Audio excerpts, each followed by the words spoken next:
Hot on hike. Miller Lite, guys. This show is brought to you by Miller Lite. No Frank and Tony today. They're not post-game show guys, apparently, right? No, they're a little banged up. They weren't in Vegas with you. They were actually out in Hammond, Indiana for the weekend.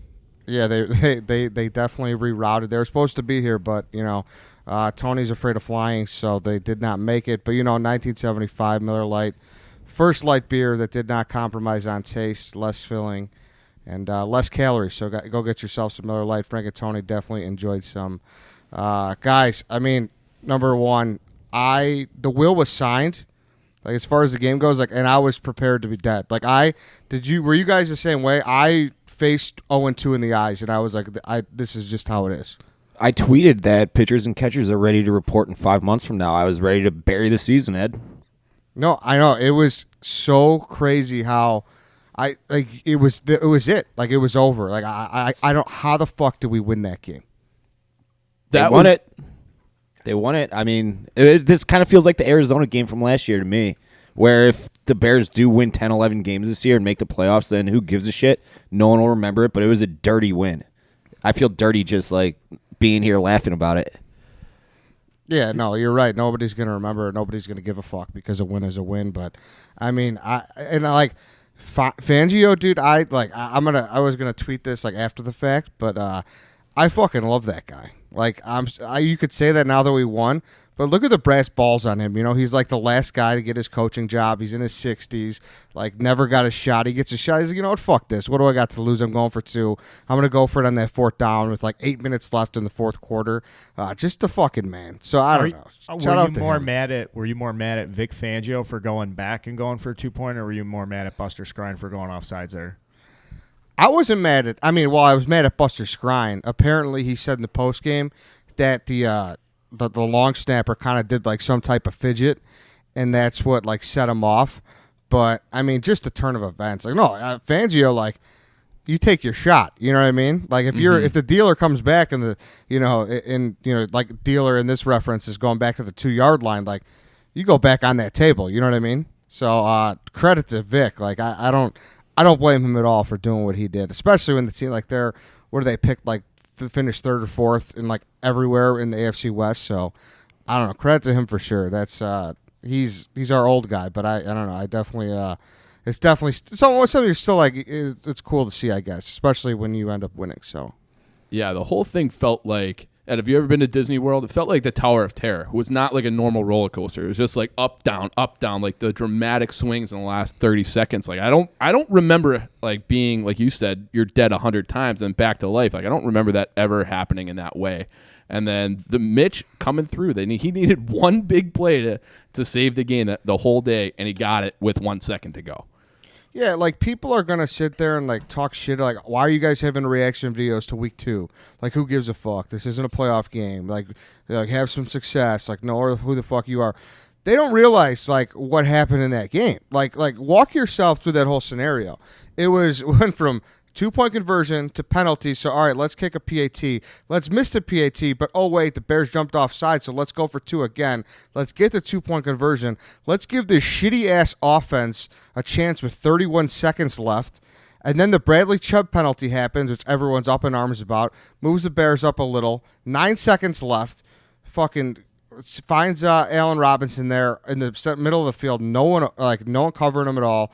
Just barely gets that timeout with 1 second left. And then our fucking kicker, which has been the fucking black hole all of training camp since January, nails a 53-yarder. I would say that's pretty fucking crazy and worthy of a lot of excitement, wouldn't you? Of course. It did kind of save the season. You start 0-2. Teams that start 0-2 miss the playoffs something 87% of the time or more. So it did feel like a big game in week 2, and to have the swings, like you said, it was huge, and it was worthy of these reaction videos. And if you're a red zone guy and you weren't experiencing that the whole game, it felt like NHL's sudden death to begin with, because the way the defenses were playing, as bad as both teams were, it felt like whoever scored a touchdown first was going to win.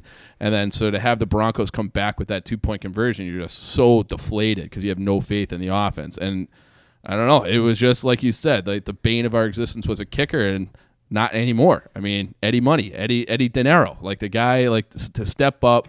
ice water, drills it. I mean, it was fucking incredible. Yeah, like it's crazy. I don't mean to give like the audience a play-by-play. You just watch the fucking game, but to physically say all that and realize what happened and just to put it into words, like it just has to do with justice because we witnessed a crazy ass game. It really was that fucking crazy. It was crazy, and I feel like we gotta kind of prepare for the whole season to be like that because I think every game is going to be. Holy fuck, are we going to be able to just grind out a 3-point win, 4-point win? I think every game's going to be within one score because you can't count on the offense to blow people out. And it's like the Bears are the Bears again. And it's just an unbelievable, badass defense, studs everywhere, and an offense you can't trust to do fucking anything. Yeah, like I actually thought Nagy called a great game, actually. So did I, yeah. Like, he put the team in a great spot to win. He ran the ball. And, like, listen, I know that he essentially babied Mitch. Like, let's call it what it was, right? Mm-hmm. He babied Mitch, but, I mean, he knows. Like, he put his team in the best situation to win. He knows that he leaned on his defense, he leaned on the run game, and he leaned on not putting Mitch in a bad spot. I don't think you could be mad at him. If you're going to be mad at any, like, shape of anything about this, you could definitely be mad that, you know, that the team should not be, or Mitch should be better than he is as a number 2 pick, I guess. Mm-hmm. But as far as what he went out there to do, like I thought Matt Nagy played to his personnel. And I don't know. I really like this game plan. I'm sorry to disagree with you, but that's not Nagy playing to the personnel. That's Nagy trying to stay away from Bradley Chubb and Von Miller. I mean, that's just being smart. Mitch is brutal. I'm out on Mitch. I'm sorry. I think everybody is at this point. He had 4 passes over 20 yards. 2 of them were more or less just throwaways where they were never going to be completed anyways. And then the rest of them 4 were passes downfield total. Yeah, I mean total. Yes, he's got his footwork's brutal. He's always throwing off his back foot. The last throw of the game was great. He steps up in the pocket. He's on the move. He's throwing on the run. That's when he's at his best. And for whatever reason, Mitch is trying to be a 3-step, 5-step, make the read, make the throw guy. And he's at his best when he's on the move, being an athlete out of the pocket. Like he's not going to be an in the pocket guy. Keep fucking doing this stuff. No, listen, I'm not disagreeing with you, but the fact is, if like you just said, if you don't think he's good, you're not going to let him you're not going to put him in those situations where he's going to have to throw a ball that he's going to fucking regret. He's going to turn it over. Mm-hmm. So that's where I think like Nagy didn't do that. So I don't think you could be mad at Matt for fucking calling the game he did. But obviously, I'm thrilled with him. Yeah, like it's that very, was. Yeah. We talked about last week, like he needs to adapt, and he did. They ran the ball 30 times as opposed to what they do last 15. week, threw it 45.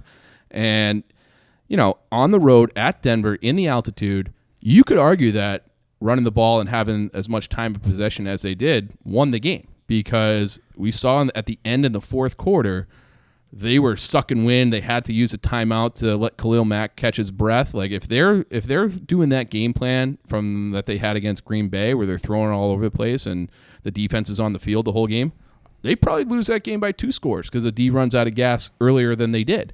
So I was very happy with him. We saw more David Montgomery. He got a little bit creative in the running game, so he got some of that Matt Nagy offensive wizard flair, but it just came in the form of like jet sweeps and tosses to Cordarrelle Patterson for the big plays. And, they set a few things up. And I don't know. I was really happy with the game plan. We said run the damn ball. They ran it. So I think that they can win games playing like that. As don't turn it over.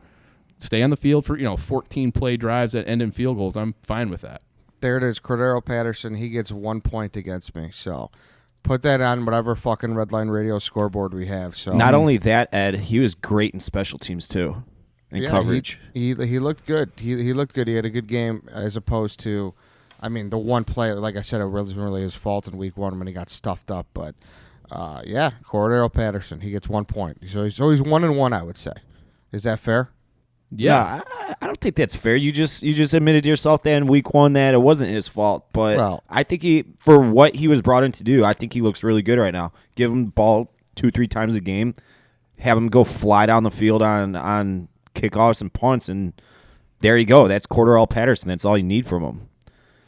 Yeah, Mitch, man. Let's get back to Mitch because that's the topic, right? Yeah, that's the thing that's holding the team back at this point. And that's it. Yeah, that the sail over Taylor Gabriel was definitely the toughest play, toughest throw of the game. I don't know what the fuck that was. That was you got to hit that guy. And it's seemingly that happens every game. And I didn't feel like there might have been one or two plays where it was almost picked off. I feel like that usually happens like 4 or 5 times a game. So he cut down on that, but I don't know, that Gabriel one was really, really bad. Where do you rank him in the NFL, like through 2 weeks in terms of other quarterbacks? Because people are saying he's bottom 5. So I kind of went through a list in my head of quarterbacks. I'd still rather have Mitch than that quarterback, all things considered. And I'll read off some names to you, and you can just kind of say yes or no. But do you want Okay. Eddie to answer your question first, where you asked him where does he rank? Well, that's we're going to go through Okay. and see. Like, I'm going to ask him questions. I'll kind of figure it out. Would you rather have Jameis Winston, I don't think so. Kirk Cousins? I think so. Yeah. You'd rather have Kirk Cousins than Mitch? I think I would. Yeah, I think I would. See, I think I'm still going with Mitch.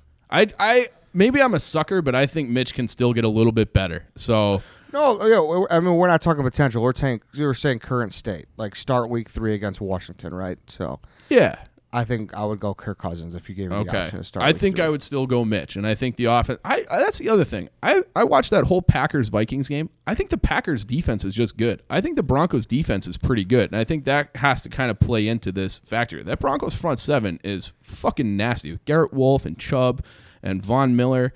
It's not an easy team to play against. Harris against Allen Robinson all day, taking away his favorite weapon. So I think that's a good defense, and like we said, the game plan was to kind of shelter Mitch a little bit, and they did it. I feel like we're going to see a step next week against Washington. Washington gives up 30. Well, in the first 2 weeks, they've given up 32 points per game. So if Mitch can't fucking air raid offense, put up 3-4 touchdowns. I'm not saying just passing touchdowns. I'm saying drive down the field, put them in a position to score touchdowns. Then we got big problems, like big problems. We're talking the B word. We're talking bust. Yeah, Yeah. like I'm not. I should be clear. Like I'm not out on Mitch. I'm not quite to Carl's point, and I don't blame Carl. People like Carl in Chicago who are, because you just we've seen it time and time again. So frustrating to watch them waste a defense like this, and there's just it sucks, man. The whole it's a shit sandwich. And if you like you said, if you're talking currently, and like I think people would have an argument for Jameis too. I'll be honest with you, because as much as Jameis is so bad, he's bad. He's a bonehead. He's going to turn the ball over, but he could make fucking throws that Mitch cannot make right now, and that's just a fact. Ed, That's I got just to a ask you: fact. is a guy in the trenches? Does our offensive line suck, or is it okay? They're struggling, man. Charles Leno obviously tough task going over Bradley Chubb and Von Miller all game. But they're really struggling. The run game they were decent in the run game, I would say. Obviously, we put up over 100 yards rushing, but obviously we ran the ball more to kind of equate that. I don't know what's going on, man. I really don't know what's going on with them. The Broncos line was just as bad, but certainly to get where we want to be, we're going to have to lean on them more, and they're going to definitely have to play better. But I don't think it's bad. I don't know if it's like not the whole preseason snap thing. I don't know. I don't want to keep coming back to that, because at some point, like, that's got to die, because now it's been 2 weeks. But I don't think they're great, but I don't think they're as bad as what they're putting on. Like, I think they're somewhere in the middle, then they're true them, I would say. them not being able to get any type of push down at the goal line was horrifying. I mean, it took them like 6 tries to get 1 yard, and they like grazed the plane to get in on that touchdown. But let's be honest, sitting on my couch, I fucking knew the Bears were going to run. You guys sat in there and knew the Bears were going to run.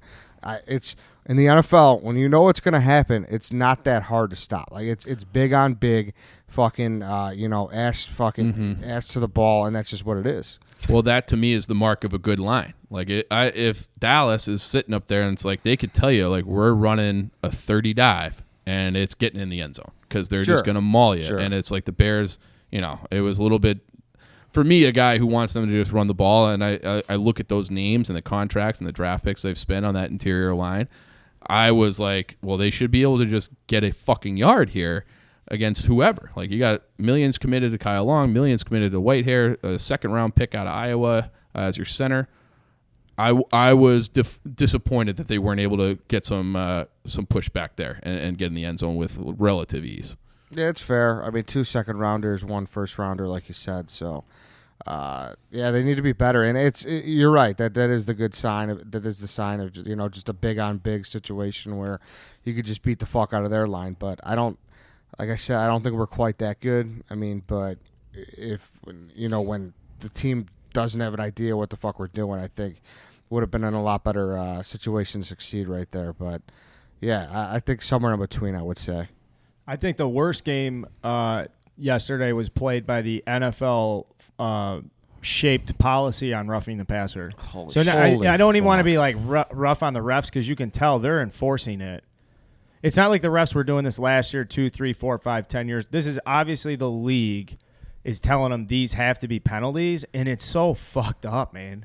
What do you teach a defensive lineman to do in those situations? Because to the Broncos' defense and to Akeem Hicks and Floyd's defense, those were beautiful fucking football tackles. Mm-hmm. All 3 of them were. They were perfect everybody fork got tackles. Fucked. Everybody did yesterday. Yeah, and listen, the one I thought was the worst. Well, they were all bad. Don't get me wrong. I don't want to pick one or the other, but the one I hated the most was definitely Floyd's because he had him wrapped up. Like, if you're not going to give him that, blow the whistle and call forward progress because he wasn't going anywhere. He was in his arms, and you're going to call it. That was just a blatant misstep by the – and I get, like, that wasn't even the quarterback. It wasn't even the quarterback. Yes, they weren't protecting anyone, so – that's the one that, like, gets me the most because it's like, all right, now this is like the game's going in, like, a weird, scary direction. And I don't mean to be a fucking meathead, but that was so bad, man. That was so bad.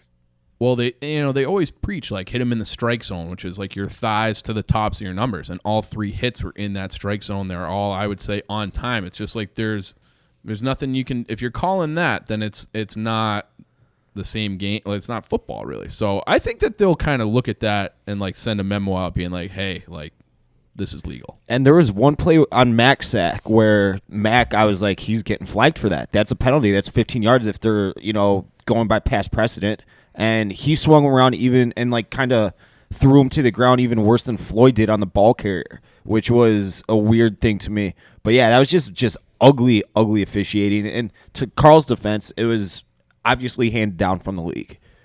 I got another meatball question for you, Ed. Let's do it. Meatball me up. Can I be mad at Matt Nagy for calling timeout at the end of the game to get Khalil Mack on the field so that it gave the Broncos an opportunity to drop a play? You know what, man? Khalil Mack, like he was gassed. Khalil Mack of like last year. Yes, he was gassed, but he was like he was all over the place. Like in the Packer game, you couldn't really tell. But he was because he got held a lot. But you could tell that game like that was a Khalil Mack game. He was all over there. Bolas, I think was his name. I forget. I can't pronounce it exactly. He had like 5 penalties. Like the guy was terrified. Yeah. He had no answer. He was like that guy. Right now, he's the leader of the Moon Book Club. Like that guy. He's but you're okay with calling the timeout there at the end? Because they called the timeout. He was gassed on the sidelines. Literally, he was like, I can't go back on the field. And then Nagy burned a timeout. Denver was out of timeouts, and I think they scored a touchdown on the next play. I'm okay. Yeah. I'm okay. Or no, with was it the 2-point conversion? I think it was the 2-point conversion. It was that drive that they scored. Yeah. Listen, I'm okay with it just because I didn't think that Broncos were going to score. Did you? No. I don't give them the ball 1st and 5 at the 5-yard line. I still feel you still cannot not feel great about this defense.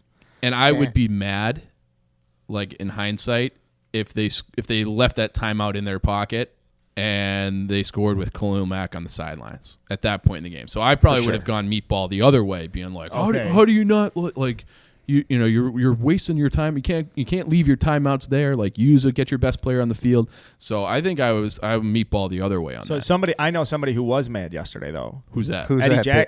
Eddie Jackson was mad with himself. He said he didn't play very well. He had 10 tackles. He had 2 passes broken up. He thought he could have made a play.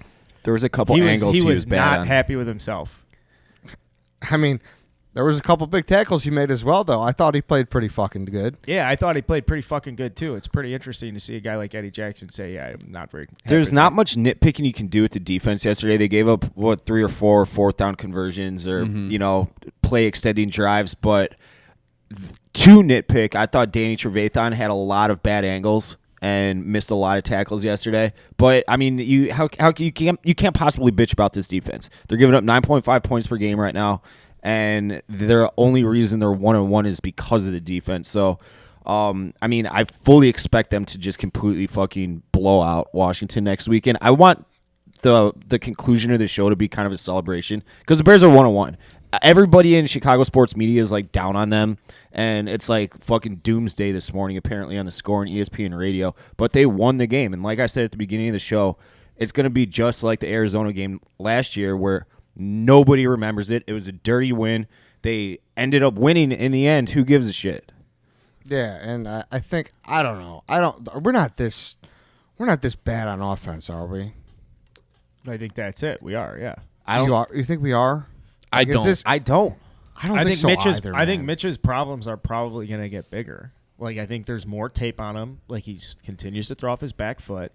I don't like it. Yeah, Mitch is not good, but I don't know. I think if you take what they did yesterday, that game plan, and put it against I think the Broncos are a good defense, and I think if you go against like the general milieu of the league, I think they're going to have more success.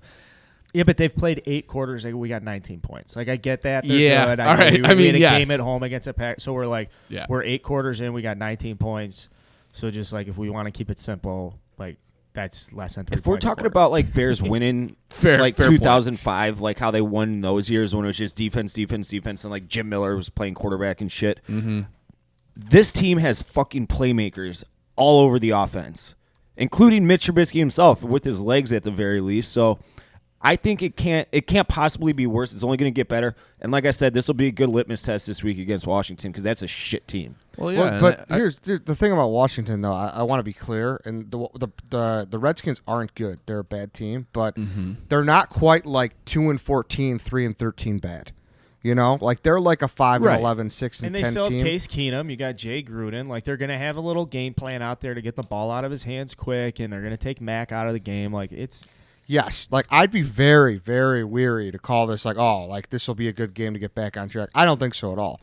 The Redskins are a team like you look back on and it's like, fuck, like we shouldn't have lost to the Redskins. You know what I mean? Like it sucks, but you could live with losing against the Packers once, you know? Because that's what happens, man. You know, it happened last year when we went 12-4, but this is, I don't know, it's weirdly in a scary spot. The Bears are back on prime time. I'm obviously hopeful we're going to win because I think we're better than them, but I'm not as like, oh, well, they stink. Like, we'll be fine. So we'll see what happens, obviously.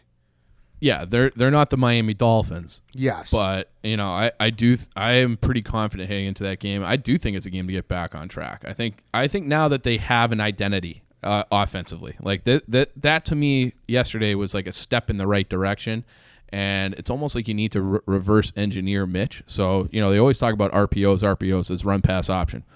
First letter is run. So keep doing that. And then that becomes your identity. And then you kind of build in the other things. And it's like, give them those easy ones to Robinson because 8 guys are in the box. And give them those easy ones like, you know, quick passes at the line of scrimmage to Gabriel. And let those other guys, like, just don't have them, like Mike said, none of these 5-step, 7-step drops where he's got to go back there and make decisions. It's no decisions. Either hand it off or get it out real quick and let your playmakers make plays. And I think that will become their identity, and you can win that way with this defense. I don't know. I feel way better, and I feel like you sound like last year's version of Ed. Where It's Club Ed, too. Let's not forget. Yeah, we that's got true. Club Ed. That's true. Hey, is it safe to say, though, Ed, this is like I feel like I'm an SEC football fan. Like every week is win now right now. Like every week. I mean, we go into Washington. I'm already just salivating over the idea of like, getting to 2-1, and I know as soon as we're at 2-1, we're gonna be like, well, fuck. Now we got the Vikings at home, and you know, it never ends. It's never gonna end this year. No, you're absolutely right, and I think we like almost need to go into the bye 4-1, like Redskins, Vikings, Raiders, and then you come back after the bye week and you play New Orleans, which you know what's going on with Drew Brees. Who knows? Could be a little could be done. Yeah. little lighter. Could be huge for us. Could be huge, yes. And then you play the Chargers, and then you go to Philly. And then you got the Lions on. That's not That's on a Thanksgiving. really tough it's stretch beforehand, right but there. Yeah, The Chargers looked like shit yesterday against the Lions too. So that was probably a much scarier game before last week. Definitely. for sure. And then you got you're at LA after there, so it's like we know the schedule is tough, and it just doesn't get any easier. So 4-1 into that bye. That's where we're gonna know like how good we're feeling. I guess it's kind of like that Thanksgiving stretch last year where the Bears had 3 games in like 10 days or whatever, Yep. and we're like they have to go 3-0. Otherwise, that's the swing of the season right there, and they did it. I'm fully confident the Bears can do that. Fully confident. I think that was they'll like be 4-1. Vikings, Lions, Rams, or something like crazy like that. And it was like, how the fuck are we gonna do this? And they pulled it off, man. So I don't know, dude. You say I'm like last year's at. I don't know. I don't think I am because I still think people are like, it's a little unfair to be like, I'm fucking, this team sucks after 2 weeks. I agree. Like, I think I'm more optimistic than you was my point. Yeah, maybe. I'm optimistic still. I just want to get that out. I really am. I think that like that game plan, I felt a lot better with Matt Nagy. He did what we got lucky. We caught breaks. Don't get me wrong, but he did what needed to be done to put his team in the spot to win. You want our defense on there in the last drive. The fucking altitude got to them. The ballsy ass coach on the other end went for 2. Like, that's the NFL. That's football, guys. Right? Yeah, and there's some kind of stat out there. I'm gonna get it. It's gonna be directionally correct, but the Broncos are like 19-2 in their last 21 home games in September or something like that. It's a hard place to play for some reason earlier in the year, and Flacco was okay. Threw for almost 300 yards. They were. I don't think that the game should be dismissed because people think the Broncos are bad. I think the Broncos are pretty good. Hard place to play. That to me, I feel like there was it would have been a devastating loss, but now I feel like it feels like a good win. It's a good way to all right, we're moving towards something positive here. I love how you put that. No, listen, I don't disagree, and people are gonna make fun of us because they fucking shit down the Raiders' throat, kinda. Not really, but they beat them pretty handily, right off the jump. But I mean, listen, Emmanuel Sanders, Cortland Sutton, they got 2 good backs in Freeman and fucking Phillip Lindsay. Flacco is certainly capable. The good defense on the edge is good. They're certainly a capable NFL team, for sure. Yeah, it's the first time in 20 years the Denver Broncos are 0-2. Really? Whoa! I didn't even see that actually. So so that's tough. But yeah, and then I think the proper way before we head into Gas Money Bob here is to just fucking relish in the fact that we have a kicker that hit a fucking 53-yarder because we haven't talked about it yet. And that if he would have missed that kick and the Bears would have lost, that could have snowballed into him missing kick after kick. Now I think it's going to snowball disproportionately or whatever, and he's just going to drill everything. So, thanks, Dave. Amen to that, Ed. How does it snowball disproportionately? He's like a guy like you with a platform like Redline Radio. He's going to start. He's got confidence now. He knows the city's behind his back. We're selling fucking T-shirts with his face on it. Let's be fucking clear. Eddie Pineiro rolled into that kick with as much confidence. He didn't need any more confidence. He had the confidence. We've been saying this about a guy who's had his own YouTube channel, predicting the fact that once the bright lights are on this fucking guy, it's showtime. Isn't he? He's showtime. He's electric. He's De Niro. He's electric. Chief, you got a big shit-eating grin on your face. What are you holding back over here? I was going to let Eddie respond, but I don't like Dave mushing the fuck out of us, I'll be honest. I don't like that at all. Is that it? That's what I was going to say, too. But, I do kind of agree with Dave that, that kick, it's like a swing in the city. You miss that kick, and it is like the sky is falling. Here we go again. We don't have a kicker. Who's on the waiver wire? All this shit. Now it's like he makes it, and he's a local hero. You saw the reaction, strangers hugging in bars, people going crazy. Now he's solidly our guy. And it was a big kick, and now the Bears, like we said, it would have been a devastating loss because you can't start 0-2 and make the playoffs typically. Now we have a kicker. Now we're marching towards something positive. It feels like the whole season was kind of hanging on that kick right there in week 2, and he nailed it. And now we love him, and we feel good. We feel good about a kicker for the first time since Robbie Gould. Yeah. Listen, don't get me wrong. That's huge for his confidence. Dave made a great point with that. I'm not shitting on Dave's point. I just didn't like the jinx where he's going to be unstoppable since then. But yeah, but that was huge. It bought him 3 kicks, I'd say. Now we're at the point where Eddie Pineiro's our guy, and he would have to miss 3 field goals before we're whoa, yeah, is he the guy? So I mean, it's good. Like, Nagy's going to keep trotting him out there more with confidence, and Chicago's going to give him a little bit more of a leeway that he fucking deserved in the first place because it wasn't him who missed that field goal in January. So, Right. But I need Carl's take, too, because you're the fucking kicker guy, dude. I mean, I went absolutely bananas. I was going absolutely crazy. I was down on Mitch. I was doing the thing on Instagram Live again where I did the post-game show. I pick it up on the final 2 minutes. I mean, I'm literally sitting there 4th and 15 telling people, like, you know, wouldn't it be fucking nice if Aaron Rodgers could quarterback this fucking drive one time or something? I mean, I'm saying some of the most ridiculous stuff. Fucking balls down. I'm calling timeouts from the couch.